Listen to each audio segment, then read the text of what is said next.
sweeping over the land. The approaching storm may seem violent and destructive to us, but to nature, it's a new beginning in the cycle of life.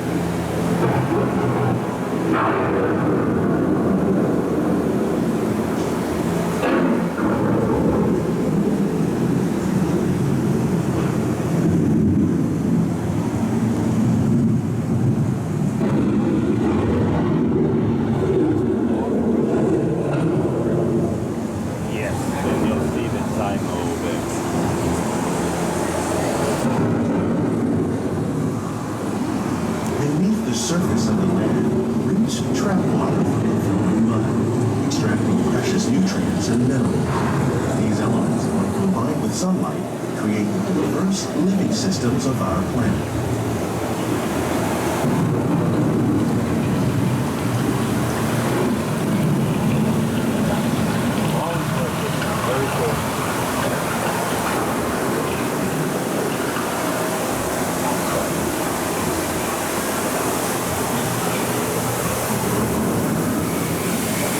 One of those living systems is the rainforest, home to the most amazing concentration of life on our planet.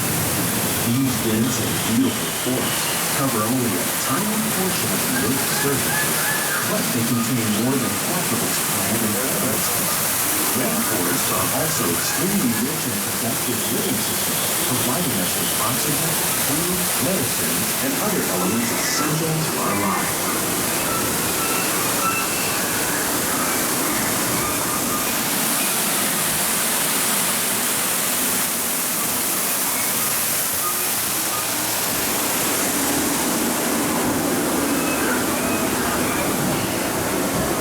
In the desert, nature has created a very different, but no less beautiful living system. And while this arid landscape may seem lifeless, it is very much alive. The plants and animals that have learned to survive in these harsh conditions make use of what little water they can find and avoid the scorching rays of the relentless sun. The American prairie once appeared as desolate as the desert, but over time, rainwater and nutrients gradually penetrated the hard surface of this land. Even the hooves of the mighty buffalo helped create the rich soil that would one day become home to the American farm.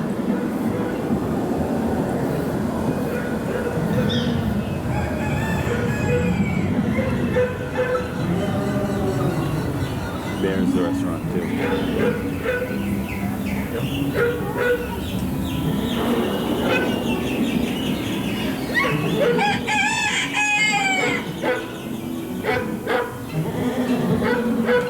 Of all the forces at work on the land, humans have had one of the most profound effects. The need to produce food for a growing world led to the enormous use and sometimes overuse of the land. In our search for more efficient ways to grow food, we often fail to realize the impact of our methods.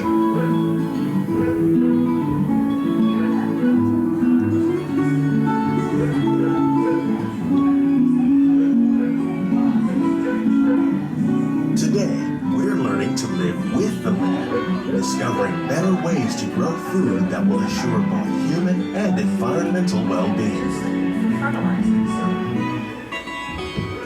In farmlands across America, we're learning that by plowing under vegetation containing natural fertilizers, we can enrich the soil without the use of chemicals. In Saudi Arabia and Mexico, we're learning to produce food on desert seacoasts by developing and planting crops that thrive on salt water. Here at EPCOT, we're learning to reduce the need for pesticides by using natural predators like ladybugs and wasps to control pests. In Japan, we're learning that by adding composted leaves and other plant material to our soil, we can reduce the need for fertilizers. In farmlands across America, how will we meet tomorrow's growing needs for food production, yet still respect the needs of the land? Some of the answers are being discovered just ahead. To help us maintain these carefully controlled ecosystems, and for your safety, please remain seated in your own times. It would seem very relaxing.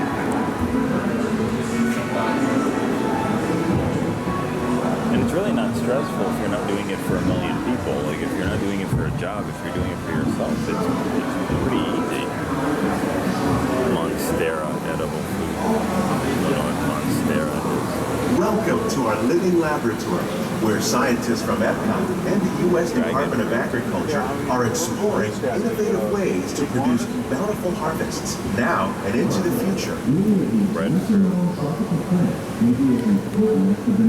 Don't see any bread growing from the trees. The tropics are home to the greatest diversity of plants on the planet. Many of these, like papaya, bananas, cacao, coffee, and rice, are well known around the world. Fluted pumpkin. These are just a few of the edible plants that have been an important source of nutrition for people living in the tropics. Many are rich in vitamins and minerals, while others are well adapted to growing in less than ideal conditions. Some, like the water lily, thrive in wet, swampy areas and waterways. All parts of this plant, even the flower petals, are edible. The starchy root of the plant has long been used to make flour for baking.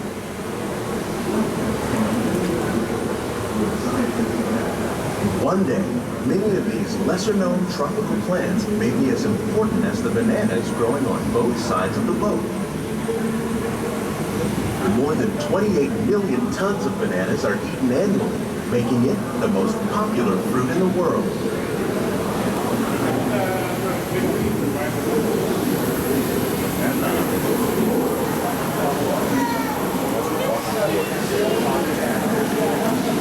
I think they're all cast members. When we mention farming, you probably don't think of fish, but fish farming, or aquaculture, accounts for nearly half of all the seafood consumed globally. Tilapia, bass, and catfish, like the ones you see here, are three of the more popular crops raised by fish farmers. The sustainable system we're using here recycles the water in the tanks. As a result, we're able to save millions of gallons each year. Our small fish farm produces nearly 5,000 pounds of fish each year to serve in restaurants around Walt Disney World. Innovations like this one can play an important role in our efforts to produce bountiful harvests and still protect natural resources.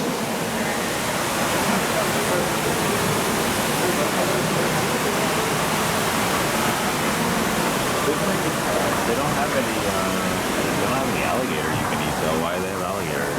There's alligator. You can eat alligator there.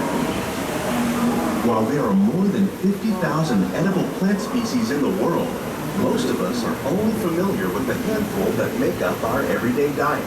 The common grains growing here, wheat, maize, sorghum, and millet, plus rice, account for nearly 2/3 of our global food consumption.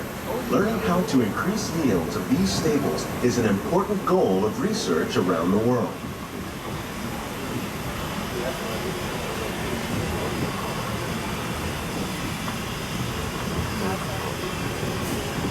These plants are definitely on their way up. Innovative growing techniques like these increase yields while more efficiently using resources like water, fertilizer, and pesticides. Another innovation at work here is our integrated pest management program. By populating our greenhouses with beneficial insects that prey on harmful pests like aphids and flies, we are significantly reducing our reliance on conventional pesticides. We're growing these crops using our nutrient film system. This technique precisely controls and recycles water and nutrients. With it, we can produce over 27,000 heads of lettuce a year in this one small area.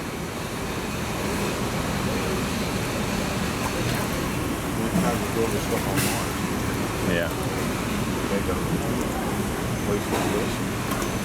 Some of our best ideas have been inspired by nature, like these fruit and vegetable trees. By growing these ground plants vertically, we can increase yields and better control diseases. These crops taste as good as they look. In fact, we serve more than 15 tons of produce from our greenhouses in restaurants here at the land every year.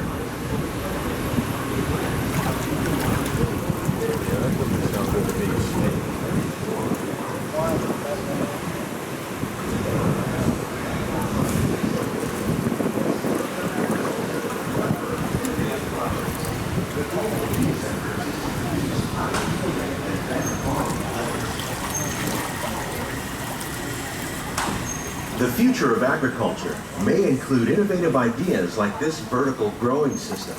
Plants grown in this way use a fraction of the space required by traditional growing methods. That saves water and increases production. The aquaponics system on your left combines hydroponics with aquaculture.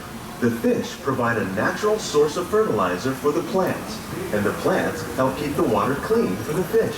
It's another great way to produce more while using less.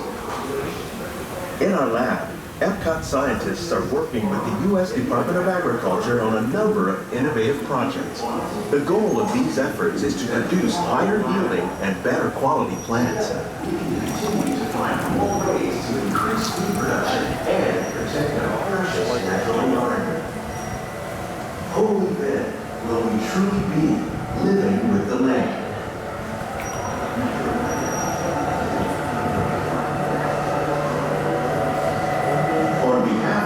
Disney World. We hope you've enjoyed this unique journey through our living laboratories. These greenhouses represent just a fraction of the work being done worldwide to produce bountiful harvests for our growing population. Scientists, farmers, and even backyard gardeners are doing their part to improve the quantity and quality of foods that we all rely upon. Together, we can continue to find more ways to increase food production and protect our precious natural environment. Only then will we truly be living with the land.